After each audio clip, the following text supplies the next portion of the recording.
Good morning students, నేను మీ Ganesh sir. ఈ questions అన్ని కూడా సింప్లిఫికేషన్లో ఇవ్వబడినటువంటి ప్రీవియస్ ఇయర్ క్వశ్చన్స్ ఇవి. ఈ క్వశ్చన్ అనేది మనకి గ్రూప్ డీలో ఇవ్వబడినటువంటి క్వశ్చన్ ఇది 2022లో. అయితే ఈ క్వశ్చన్స్ అన్ని కూడా చాలా ఈజీగా ఉంటాయి, కొన్ని మాత్రం హార్డ్గా ఉంటాయి. ఆ హార్డ్గా ఉన్న క్వశ్చన్స్ అనేది మీరు షార్ట్ టైంలో చేయాలనుకుంటే నెంబర్ ఆఫ్ టైమ్స్ ప్రాక్టీస్ చేయాలి. ఏ ఫార్ములా అనేది ఎక్కడ యూజ్ అవుతుందో మీకు తెలియాలి. అందుకోసమే నేను ప్రీవియస్ ఇయర్ క్వశ్చన్స్ అనేది ప్రాక్టీస్ చేయించడం జరుగుతుంది. ప్రతి ఒక్క చాప్టర్కి ఇప్పుడు ఫర్ ఎగ్జాంపుల్ సింప్లిఫికేషన్ సంబంధించి ఒక 150 క్వశ్చన్స్ అనేది మనకి ప్రాక్టీస్ చేయడం జరుగుతుంది. ఈ 150 క్వశ్చన్స్ ప్రతిరోజు కూడా మనం 10 క్వశ్చన్స్ అనేది మనకి అప్లోడ్ చేయడం జరుగుతుంది. కాబట్టి ప్రతి ఒక్కరు కూడా సబ్స్క్రైబ్ చేసుకోండి. అదేవిధంగా బెల్ ఐకాన్ క్లిక్ చేయండి. ఈ బెల్ ఐకాన్ క్లిక్ చేయడం వల్ల మీకు బెనిఫిట్స్ ఏంటంటే నేను అప్లోడ్ చేసిన ప్రతి వీడియో మీకు నోటిఫికేషన్ రూపంలో రావడం జరుగుతుంది. కాబట్టి ప్రతి ఒక్కరు కూడా ఈ షార్ట్ వీడియోస్ ద్వారా మీ యొక్క లక్ష్యాన్ని, మీ గమ్యాన్ని చేరుకోవడానికి యూస్ఫుల్గా ఉంటాయని నమ్మకంతో నేను ఈ షార్ట్స్ అనేది చేయడం జరుగుతుంది.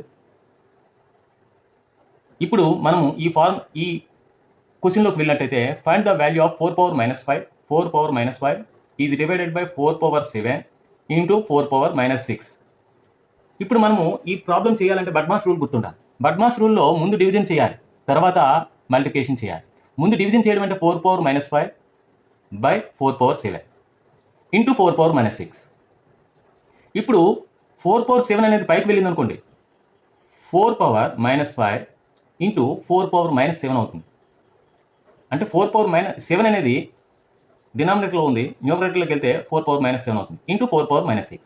ఇప్పుడు మనకి ఇక్కడ ఉన్నటువంటి బేసెస్ ఈక్వల్గా ఉన్నాయి, మధ్యలో ఇంటూ ఉంది.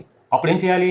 ఒక బేస్ వేసుకొని ఇవన్నీ కూడా యాడ్ చేయాలి, పవర్స్ అన్ని కూడా. -5 -7 -6 దట్ ఈక్వల్ టు 4 power, ఈ రెండు యాడ్ చేస్తే -12, ఈ రెండు యాడ్ చేస్తే -12కి -6 యాడ్ చేస్తే -18.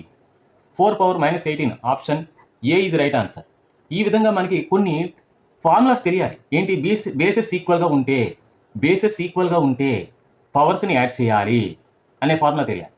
4 power -7 ఇప్పుడు for example 1/a power m, ఇది a power m అనేది డినామినేటర్లో ఉంది, న్యూమరేటర్లోకి వెళ్తే a power -m అవుతుంది అనే ఫార్ములాస్ తెలియాలి. తెలిస్తే ఈ ప్రాబ్లం చాలా ఈజీగా తక్కువ టైంలో చేయగలుగుతాం.